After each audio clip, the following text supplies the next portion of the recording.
Piers Morgan suggested Britain faced an economic crisis and was in the midst of chaos before the country was brought to a standstill after Queen Elizabeth II sadly died on September 8.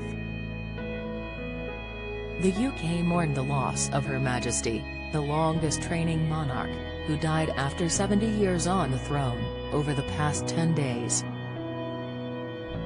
The 57-year-old spoke out in his latest column, as he reflected on the troubles which gripped the nation, from skyrocketing energy and food prices, crime, union strikes, the impact of the pandemic on the NHS, the housing crisis and Brexit. The uncensored presenter addressed the removal of Boris Johnson as the UK's Prime Minister and his administration making the country a global laughingstock, with reports of breaking lockdown rules and the infamous Partygate. Writing in his column for The Sun, he penned, "It felt like Britain was quite literally turning to SHT, and the United Kingdom had never been more disunited.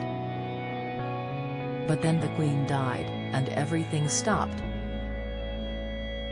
Piers explained the loss of Her Majesty saw the country come to a halt and Brits' attention turned away from economic and political woes, instead focusing on what made Britain great over the past 10 days of mourning. The Talk TV host said unrivaled pomp and pageantry took the world's breath away as the UK paid tribute to the Queen. The broadcaster praised BBC's coverage in the lead-up to the Queen's funeral, which was held on September 19, and he applauded the masterful host Hugh Edwards, who covered much of the channel's coverage of the Queen. Piers went on to share poignant moments that occurred over the course of 10 days, most notably the royal family uniting and also the British public. He touched on the now famous queue which saw thousands of mourners line the streets to say their final goodbye to Her Majesty as they viewed her coffin lying in state. Piers admitted this particular moment in history stirred my soul. "The queue stirred my soul because it made me realize just how unique and brilliant the British people are, and how we're so clearly at our best when we're united not divided, as we've shown time again from World War II to the first terrifying wave of the COVID pandemic," he wrote. The Queen's magic was her ability to rise above the toxic fray of political partisanship and bring us all back together, even in her death. Matt Baker shares newest member to family amid nod to Queen latest Richard Osman breaks silence on pointless replacement TV Monty Don's exhausted puppy not impressed by first day of filming admission. Piers admitted he is under no illusion Britain is still facing tough times ahead, as the cost of living crisis continues to be a growing concern, but he shared Britain's coming together in the midst of the Queen's death makes him proud to be British.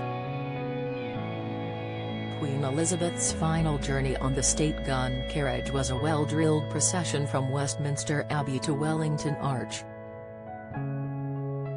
Her coffin, pulled by 142 Royal Navy sailors, was escorted by her family as an estimated 2 million people swamped key central London spots such as the Mall, Whitehall and Parliament Square to pay their respects. King Charles III followed on foot, accompanied by brothers Princes Andrew and Edward and sister Princess Anne. Behind him was William alongside the Duke of Sussex and cousin Peter Phillips. The Princess of Wales, children Prince George, 9, and Princess Charlotte, 7, and the Queen Consort Camilla looked at the crowds waiting to revere Britain's longest-reigning monarch.